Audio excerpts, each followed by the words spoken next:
Hi friends, I'm Abby and welcome back to my channel. Today we're going to be doing the Unpopular Opinions book tag. Now I will preface this because I feel as though however much you say, everyone's entitled to their opinions. You still need to say it again, it seems.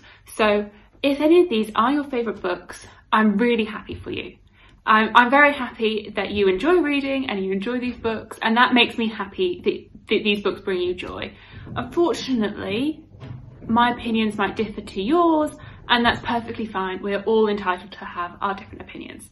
So I will just dive right in. A lot of these are BookTube favourites, and that's the way it is. I mean, I like the vast majority of books that I read, but every now and again, I appear to have some conflicting opinions to some other people. So unfortunately, that's the way that it is, and not all books are made for every single person. I wish I loved everything that I read. I seriously do, and I wish that I could support these authors and share my love of their books with you, but unfortunately they don't work for me. And just because they don't work for me, I can still see some merit in them, and they can definitely work for others. The first question is a popular book or series that you don't like. So I'm just going to get this all out now. I do not like the Red Rising series by Pierce Brown. I read this quite a few years ago, and I think at the time, I gave them all like 3 stars. I read the whole trilogy, the original trilogy that was out, and I think it was fine. But on reflection, looking back at it, my opinions have just become more and more negative towards that series. Like, I have very negative recollections of it, and I'm sort of trying to understand why I pushed through and read the whole thing when I didn't really enjoy it. I think I've blocked a lot of those books from my memory. So part of me would be interested to see if I really did hate them, but I'm not going to be rereading them. Yeah, the Red Rising trilogy, everyone seems to love it. Everyone loves it. And a lot of people say the first book's weak and it gets better with 2 and 3. It didn't. It was the same all the way through. I think it was the writing style I didn't really gel with. I found it very tricky to imagine the world, and it felt like a bad rip-off of the Hunger Games, particularly the first one. And then it's just it wasn't very descriptive. Like, it didn't describe the world from my memory. And just to continue, I wasn't a fan of Leviathan Wakes. A lot of people seem to love the Expanse series, but hate is a strong word. I did not get on well with this book, and I did not like the characters in this. There was no description. There was no description of the world. It's as though they expected you to just know what the world looked like. Maybe if you've watched the TV show, and I've heard that watching the TV show actually really does help with your love of this series, but I could not imagine anything. The only thing they described was a spaceship that looked like an apartment block, but everything else, I don't know what any of the characters look like, I don't know what the world looks like. It's blank. It was very male gaze. I just was so fed up with this book. I wanted the characters to die, because at least then it would have been interesting if they had all just died. Another popular series that I really don't like is Rage of Dragons by Evan Winters, and I really wish I liked this because Evan Winters seems like such a nice guy, but I really did not like Rage of Dragons mostly because of Tao and his like one-mindedness in his quest for revenge, and that the female love interest in the book is literally just a plot device, that the one female character is there as a love interest or lust interest, and a means to explore the world building. She had no agency. She was just there for the main character, and that rubbed me the wrong way. Plus, it is called Rage of Dragons, but there is literally no dragons in it. I was very, very annoyed with that book. It started off so well. I loved the prologue, and then it flopped. And everyone told me, oh, don't worry, the ending is so good. The ending is so explosive. I didn't care. I didn't care by the time we got to the ending. I wish that I did. I really wish that I did. But I didn't. And I'm so happy for all of you that love it. I really am. Like, you can all love it. You can read the whole series, and that's great for you. I just won't be reading the rest of that series. And I'm actually very happy that I got that book from the library, because it meant that I could just return it to the library and it can go off into the hands of other people in my borough, and I don't ever have to think about it ever again. Yeah, I think those are my most controversial opinions.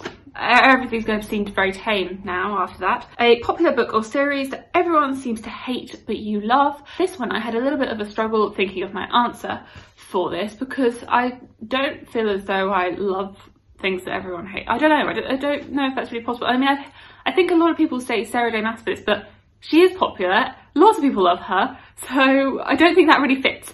But the books that I can think of is that I really love everything written by Erin Morgenstern. I really gel with her writing, but I know that her books are very hit and miss.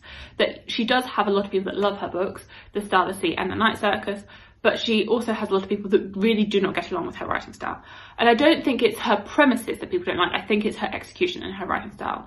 And that really works for me. Like, I love these books and her lyrical, very atmospheric, very transportive writing style, and the way that she pieces together plots, that she doesn't do them in a traditionally linear fashion. It's very like pieced together. And so I really like that, and I really like trying to figure out what's going to happen and how everything is going to tie together in the end. But I know that these books really do not work for some people. I absolutely love this. You're following a main character, Zachary, who discovers a book in his university library, and it turns out that a moment from his life is included in this book. And so he's trying to understand like how this moment from his life ended up in a book in a library, and then trying to piece together that. So you're following Zachary as he explores that. There's scenes in a magical library, which is a trope that I absolutely love. I love being in a magical library setting in a book. I also really enjoy how you have interspersed throughout the book, you have extracts from this book that Zachary finds alongside the story. I just love the way that weaves together. So this really works for me, and I love her writing style, but I can completely understand why it doesn't work for others. A love triangle where the main character ended up with a person you did not want them to end up with, or an OTP that you don't like. So I feel as though this question is very tricky to answer without going into spoilers. So I think I will just hold up the book, and people can, if they've read the book, they will know what I'm talking about. And if they haven't read the book, then hopefully they won't really mind. So I love this series. It's one of my favourite series. It's one of my favourite authors. But I actually was not a massive fan of the love interests. I actually preferred some of the love interests from the beginning of the series, and I wasn't a massive fan of the person that she ended up with in the end. And it's very hard to talk about without spoilers. But I mean, I could get behind it, like I could accept it. I was happy enough with it, but it wouldn't be my ideal choice, if that makes sense. Like I love this series, I love these books. These were like, it was a 5-star book, but I knew that the love interest had shifted way before this conclusion to the series.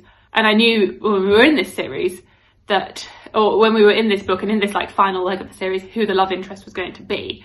I still had a preference, and it wasn't who she ended up with. A popular book genre that you hardly reach for. So I am pretty biased towards picking up fantasy books. Like, I just gravitate towards all of the fantasy, and I don't really pick up many other genres because I'm just like fantasy. It's like, it's where I'm happy. It's my little bubble. I'm trying to branch out a little bit. I'm going to be doing some sci-fi vlogs this year, so I'm definitely trying to branch out a little bit. I do every now pick up other genres, but some genres that I don't really reach for. One is historical fiction, and I used to pick up historical fiction, but I just haven't anymore. Like, when I was really getting back into reading, I definitely read a lot more historical fiction. And growing up, I read more historical fiction. So I'm not quite too sure what's happened with it sort of falling by the wayside. I think I just got distracted by fantasy books that I don't naturally gravitate towards historical fiction anymore. I have a few favourites, but it's unfortunately fallen by the wayside. And I've been really struggling with thrillers. So I do pick up thrillers, but the past few that I've picked up, I've been very disappointed with. So I'm feeling a bit conflicted about what I want to do with that genre, because it seems so hit and miss for me. Like, I have really enjoyed thrillers. I really liked the Dragon Tattoo series. I really liked Stuart Turton's books. I really like I Am Pilgrim, but I've been really struggling with, like, I guess they're called domestic thrillers, but like The Turn of the Key, My Lovely Wife, Behind Closed Doors, like all of those. I don't quite know how they differ from the other thrillers that I really like, but I've been really struggling with those thrillers.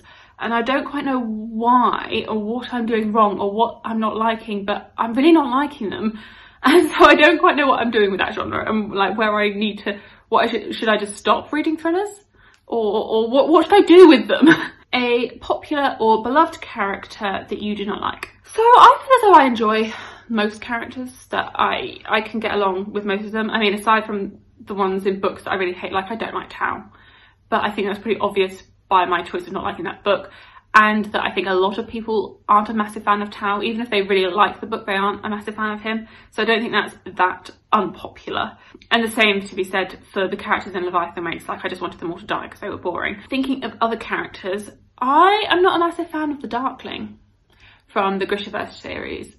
That I can understand his appeal. I mean, I read these books back in like 2014, 2015 maybe, and I can sort of understand the appeal to him. But when I read them at the time, I was like, he's a horrible, horrible person. Like, why do people want the main character to end up with him? I don't get it. I didn't get it because he was just a sadistic, horrible person. So maybe things will change once in the TV show, because I know he's being played by Ben Barnes and I really like Ben Barnes. So maybe that will all change. But for now, I never really liked the Darkling. And also, sorry Alan, but I'm not a massive fan of Falkio. I don't know, he was just annoying. He just wanted to do good all the time, and I don't know, he was just a bit annoying actually. Yeah, he was annoying, and I didn't really like him, and I didn't really like being in his head, and I could have done without him. A popular author that you can't seem to get into. So these authors, I wish that I loved. You know, I wish that I loved everything, but I cannot seem to get into their work. So, very sorry everyone. I have only read one book by this author, but Robin Hobb, and I really struggled to read The Assassin's Apprentice. I do want to give Robin Hobb another try. I think I will give the Live Ship Traders series a go. I don't know when. I don't think it will be anytime soon, because I'm not like running out to read her books. But I really struggled with this, and everyone seems to love Robin Hobb, and I wish that I did. I really wish that I did, because I see all of her books together and I'm like, they look so pretty, all of them in a row, and I'm like, but I really struggled with this, and I wish that I really loved her, but I didn't. One that I've given many goes to, and I've really tried to love, and I still can't get into her work, so I've decided to just not give any more tries to N.K. Jemisin. I have read the whole of the 5th season trilogy, and I've read The City We Became, and none of them have been for me. I think I really wanted to enjoy this series, and so I pushed through it. I read the whole lot, and I think it was fine. It was okay, but it wasn't really for me. Like, it was just fine. It was fine, but it wasn't groundbreaking, and I wasn't a massive fan of the writing style, and I just don't gel with N.K. Jemisin. It's her writing.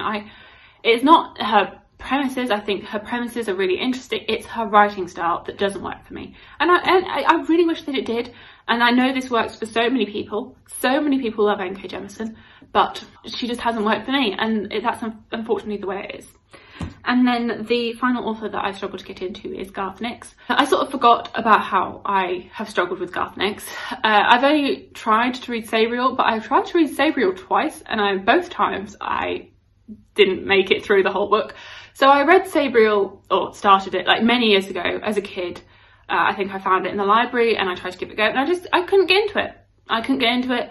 And so I guess I returned it to the library, and that was that. I think it was many years ago, probably when the book first came out.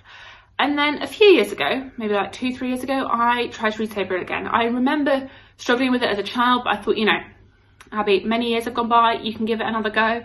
It must have been you as a child, it can't be the book, because everyone seems to really like Garth Nix. And I think I found it in a charity shop, and I was like, you know, we'll give it another go.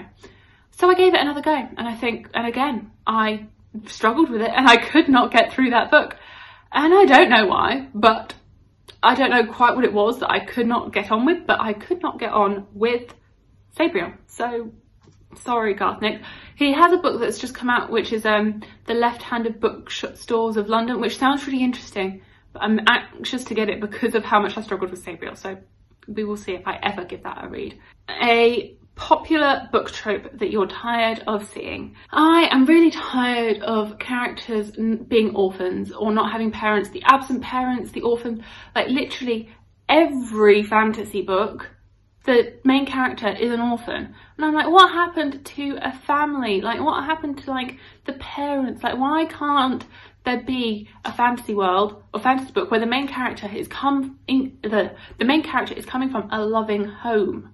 Why do all these main characters have to have a traumatic past? Why do they have to be alone? Why do they have to have no parents?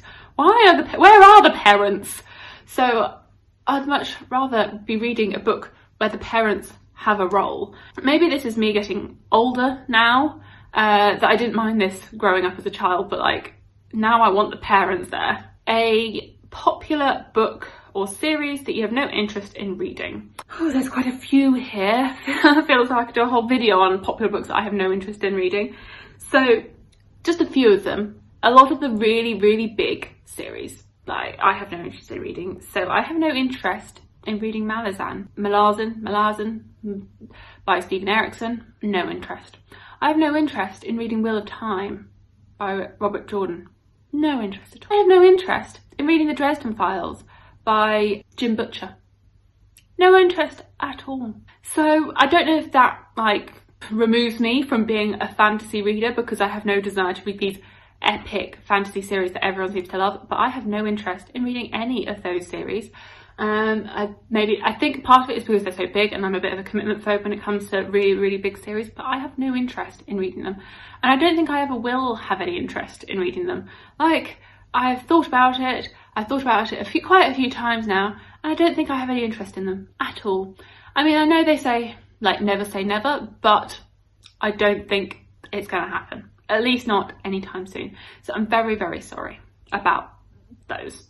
And then the final question is, the saying goes, the book is always better than the movie, but what movie or TV show adaptation do you prefer more than the book? Ooh, okay, so again I've got a few here. So I controversially think that the Lord of the Rings films are better than the books. I never finished the books, but I think the films are so well done, so there's that. I think the Hobbit book is better than the movies, because they made, like, The Hobbit was a pretty concise book and they made it into 3 woolly movies.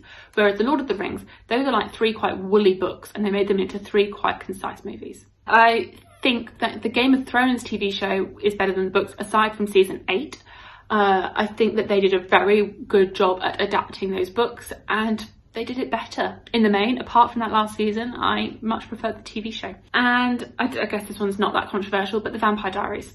That TV show is so good, such a good TV show. The books, I think I read like maybe the first one and just, yeah, no, just don't do it. Just watch the TV show.